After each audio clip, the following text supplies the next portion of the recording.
So this is Shizhi speaking about on-track task 1.2. Let's go through the first question. It's asking to output the summary and average value from number 1 to 100. This is my code. Here is the basic model, and we define variables first, maximum, sum, average. And we use method called for loop. In this for method, we define the number. We define the initial number first, which is 1, and we define the last number, which is less or equal to maximum 100, and then we define how much it changes every time. So it passes 1 every time, and then this is what to do every time when it changes the value. So the sum will add the previous sum. And this is called casting. We just talked about that last week. We put a double in front of sum, and it will come out the correct answer. And this is the output, and let's check the answer. And just ignore the yellow things. And the sum is 50-50, the average is 50.5. That's the correct one. And then we can go to question 2. Question 2 is asking to we use while loop. A while loop can do the same thing as for, just a different writing way. So in while loop, we define variables in front of the while. So other things are all the same, and here is the console line. And the third question 3, use do while loop. A do while loop means it's quite similar as a while loop, but it changes the sequences. We put do first, and then we put while, and also the computer will still run one time, even though it is correct or not. So we put do first, sum plus or equal to number process 1 every time, and then it's while number is smaller or equal to maximum. We can write this as maximum. It's all the same things, and that is the output. And let's go to question 4 to 5. So in question 4, there is no bracket, and also this is an infinity loop because it is always 0 for the product. 0 plus 5 always be 0. And next question, this and this. Just imagine 0 plus 2 plus 2 will never become 31. So this is a meaningless loop. We don't need to write about that. So we can change the value of A or B, or even this, whatever. And also this. Sum plus A, we normally don't write that. So if we write that, we don't need B, right? We add A to sum. So what's the purpose of B?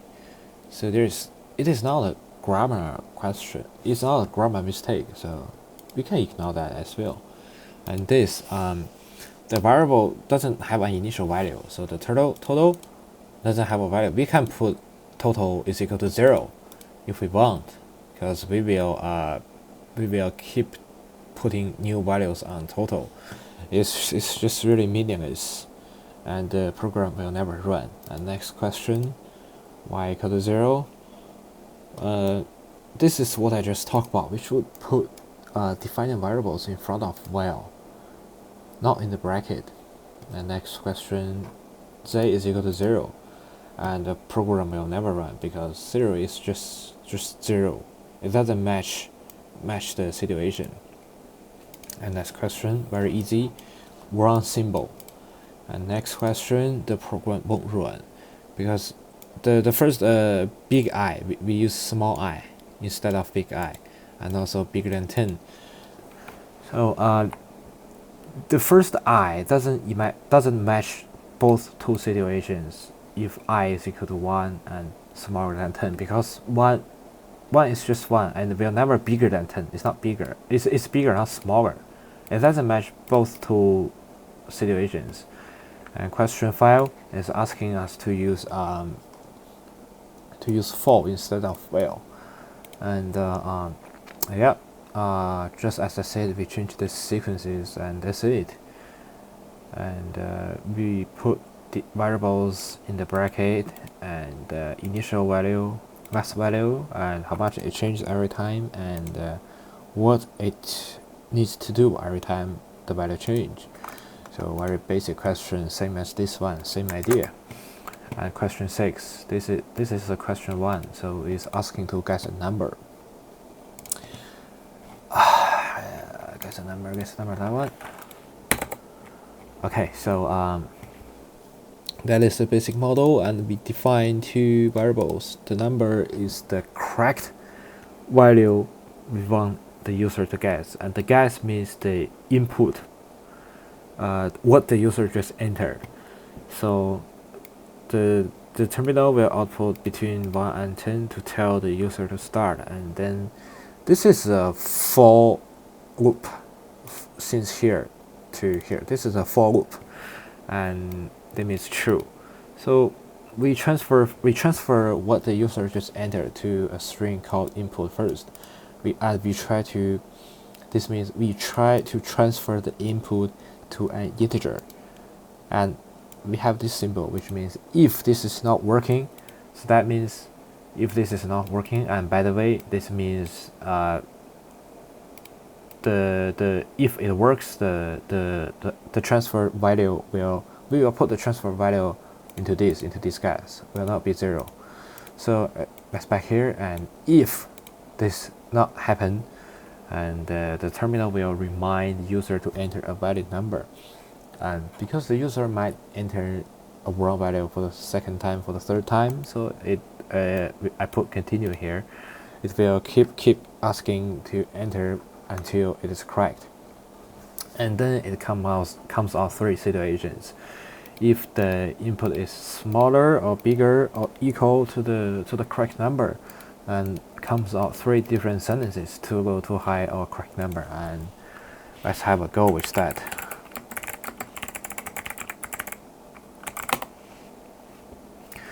And yep, and I say 6, that's too high, and 4, that's too low. And if I just enter enter a valid number and enter 5, correct number will that is correct things, correct code. Very good, very perfect.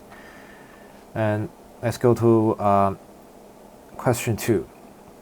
So question 2 is asking to let the first user enter a value, and make the second user to guess what the first user just entered. So let's back to the question.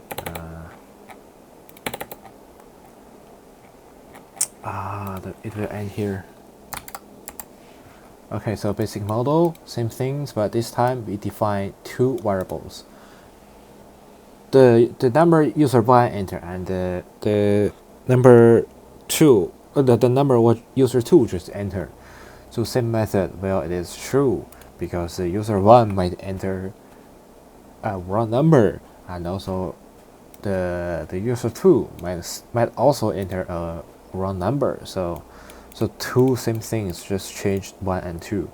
We copy and paste. And if the user 2's guess number is smaller, bigger, equal to the number 1, and it comes out 3 sentences. And let's try that one. Number for user 1, let's say try to guess 9. So user 2, enter a valid number, 1, too low, and 11, too high, and 9, correct. Perfect things. Oh, never mind. And let's go to question 7. Question 7 is asking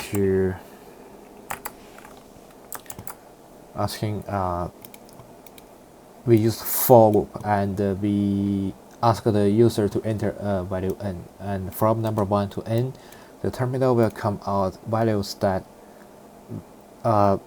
between 1 and n. These numbers can only be divided by 4, but never be divided by 5.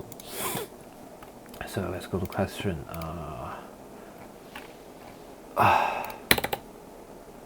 a basic model, and we define n is equal to 0. The n is what the user entered, and same as question 6, we have to do this to make sure the user doesn't enter a wrong number. And if the user enters the correct value, and we go through here, so the terminal will tell the user to enter numbers divided by 4 and not divided by 5. And this is a loop. We use for loop as the question say, and we define I equal to 1, and this is the initial value, and this is the last value, less or smaller than n, and it passes 1 every time, and the computer will keep calculating to see if it matches the situation. And this symbol is a new symbol. It means the value that this number divide this number at left. So we put this together. It means I divided by 4 can be 4 divided. So I can be 4 divided by 4. And at the same time, the values that I divided by 5 left, it is not 0 because we put this. So these are the two situations, and the computer will comes out and shows the values from 1 to n that match the question. So let's try that one, and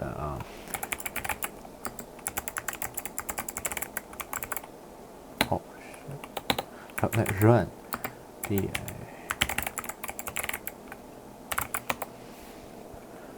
here we go. Enter a user. So let's say 40. And here we go. 4, 8, 12 until 36. And the values can be divided by 4 and not divided by 5, because 40 can also be divided by 5. And yeah, that's it. Very good.